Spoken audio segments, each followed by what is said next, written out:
whenever I start to look at anything that is a word or a concept like authenticity, I don't want to take anyone else's definition for what that means. I want to look inside me and figure out what that means to me. And I would invite anyone watching not to take me or Jing, our words for what authenticity means, what Google says. Actually, just ask yourself, what does authenticity feel like for me, or what would that feel like for me, and how would that look in my life? So let's say that the simplest answer for being, what does authenticity mean, and what does it mean to be authentic, is literally just simply be you in the moment, however that is manifesting, and to not have any expectations about how that even is. And it's a lot simpler, because as I always mention, the second the ego hears a concept, I need to be authentic, it's going to hijack it and think that it's going to require a ton of work and healing and fixing and doing, because the ego means well, it wants the best. But okay, it's actually a lot simpler than that. When we were in let's say the forest and the jungle and the caves, back in our old time ancestors, we had a lot less going on here. And we were listening to our instincts and our gut feelings, similar to the way that animals, that they anticipate things. They we often say like animals have a sixth sense, like cats have a sixth sense for something's coming, things like that. We, in order to stay alive in the wild, really couldn't just rely on what intellect was saying. We had to rely on what our gut was saying, what our instincts were saying, to help us to predict and stay alive. Mm-hmm. But what happens, and so really authenticity in that sense, is being in tune with our gut feeling, our emotions, our intuition, and everything beyond what is happening here. Okay, so our energetic body and let's say our survival instincts. So, particularly emotions. So this is something that as we get older, these emotions get suppressed, because let's say anger, we are told when we're younger, don't feel anger because it's bad. So then we learn, I shouldn't feel anger, then I won't get any love. So we start to, most people, a lot of people, it's very, very common, lose track of their gut feelings, their emotions and their intuitions. They suppress it because of the way that society pushes a lot more towards intellect and logic and practicality. And so we lose track of that. Now, the problem that creates is that if we are losing track of our gut feelings, our instincts and our emotions, it disconnects us from who we are beyond the mind. Right. So then by the time we get a little bit older, we don't even know who we are. Mm-hmm. We don't even, it's like, whose life even is this? Because we cannot feel who we are beyond thought, beyond conditioning, the mind. Yeah, exactly. So this authenticity, this really everyone's spiritual journey is to recover that authenticity, to not be completely bewildered when you ask the question, who am I? To know beyond thought and conditioning and society and beliefs who you are, to feel it, not to try and conceptualize it like the ego does. So that's, for me, that's the scientific way of looking at authenticity, is just really being in touch with who you are beyond thoughts, to be able to feel it, and from that to be able to live your life as you, as who you actually and express it, and really express it, right? Exactly. So this is as Jing was saying, it's a layer by layer approach of it. And it really starts out a lot simpler, than your ego is going to think, because saying to yourself, and now I need to be authentic, is missing the point. However you feel, realize, experience in the moment is okay, with no judgment, and being that and allowing yourself to express that is authenticity. Like we were saying the other week, like how you would act in a room, or in a world where there were no other people. How would you act? Okay, like Jing. Right. She wants to dance, she dances. Your husband's just, he just loves and accepts her for exactly. He carries on with the cooking. Jing's there dancing. Just A lot of being, people have seen that. Yeah, he's fine with it. He's being authentic too, because he doesn't yeah, let that exactly. bother him. Exactly. But then not saying, oh, what Jing's doing is right because she's being authentic, and what her husband's doing is wrong because he's not dancing. No, because it's completely different for him. What he wants to do in the moment is cook or whatever, or sit, you know.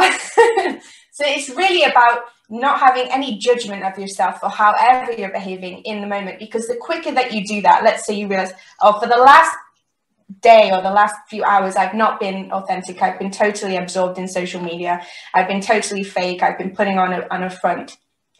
Realizing that is still okay. Realizing that is being authentic. Accept it. Okay, now you move down to the next level. Okay, what do I actually want to do? How do I actually feel right now? How do I actually want to express myself right now? Do it. Then maybe a week later you realize, actually, that really wasn't me at all. I was doing that because my parents thought it was a good thing to do. That's still okay. Still being authentic. Move to the next level. Move to the next level until you actually realize who you are beyond all the conditioning. I think there's got to be a level of lightness to all of this, because when you were speaking there, it's a feeling that goes beyond what the mind would understand about being authentic. No one can really, no one can really be authentic. The mind can sometimes not understand these things because they go beyond concept, which is where we want to be. So what I got that you were saying was, the second that I say the words, let's be authentic, or you need to live an authentic life, or you need to find your authenticity. The second that I've said those words out loud, wherever they've come from a place of truth, now they are a concept, and the ego goes, okay, how do I model authenticity? How does authenticity look? How would authentic Amy act? Let's look around. Jing, when Jing is being what I think is authentic, acts in this way. Now I need to model Jing. Okay. Maybe now I decide actually that maybe being more like another person, dancing with no shoes on, is authentic. So whenever we're, let's say, subconsciously modeling people, we're not being authentic. Whenever we're acting in a way that, to describe it as having like, let's imagine that you have control over yourself, and you are trying to put yourself on a stage and present you as a certain way. You have yourself under this management because of a means to an end. I want to appear this way because if I'm authentic, then I'm enlightened or more spiritual or more awakened. Okay, so I need to act authentic, and then people will think I'm more awakened and spiritual and enlightened. It's a trap. It's a rat race. You've got to take it lightly. Really, because the only way to actually become authentic is to not really have any expectations of what authenticity looks like.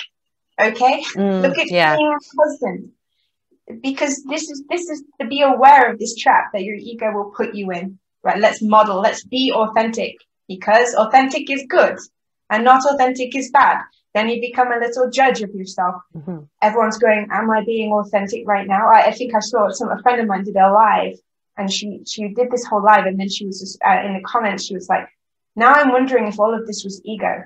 It's like, on this spiritual journey, your ego is playing loads of tricks on you and hijacking everything and trying to make you act and present you in a way as I am awakened and I am spiritual and I am authentic and enlightened. You need to be aware of that and really just let go. It's more like just letting go, right? Oh, I've realized that I've been acting for in a way that my mum would appreciate or be approved of. I've realized I've been let's say dancing because I think that looks authentic and I want to impress the community. That's okay. Just allow everything about yourself in the moment, and that way you can. It's about as we were saying, the emotional safety of just being you, just however that is in the moment, not having any judgment of yourself or this is good or this is bad. So just let go more and more of these concepts of how you think that you should act, how you think that other people want you to act, more particularly than ever to this community, because this is a spiritual community.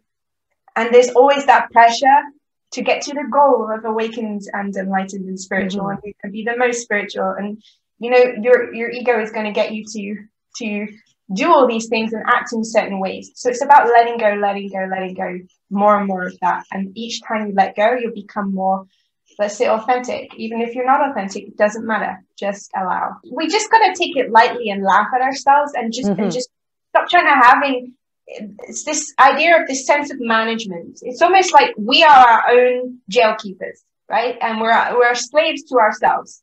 And our ego, just, which is not a bad thing, is trying its best to get us to live in a happy way in its own little confused state. But it's like, it's management. It's like, this is how we must act to get to the goal of whatever the goal would be. Let go of the management. Stop trying to control yourself and manage yourself and present yourself in a certain way. Like my friend who did the live, and then she's like, should I have done the live because maybe I did the live because it was just ego. Doesn't matter. Just express. Just allow everything about yourselves. Like the only, let's say, because now everyone's going to be questioning, am I authentic? Am I authentic? That's not coming from you. That's your mind. And remember that authenticity is going beyond mind to feel and experience and live. And that's where it's coming from. The best advice I was given is that the best way to know if I'm being authentic or I'm acting out of, let's say, ego or conditioning is, am I trying to convince someone else of something? Am I acting in this way to try to convince someone else that I am spiritual, awakened, enlightened, happy, free, lovable, worthy, whatever? Are you trying to convince? Who are you trying to convince? If you're trying to convince someone, it's probably not coming from a place of authenticity, but still that's okay. If you're not trying to convince anyone of everything or anything, you don't give an F. You actually don't give an F. You're acting in a way that your ego is saying someone who doesn't give an F would act. But you actually genuinely don't give an F. Just F it. I'm not going to manage myself like this anymore. I'm not going to try to control myself anymore. I'm just going to live and be me. Then that's authenticity. But it's just so funny because I know that the second we say this, it's like, what does authenticity look like and how should I live that life? So just take it lightly, just laugh at yourself and enjoy.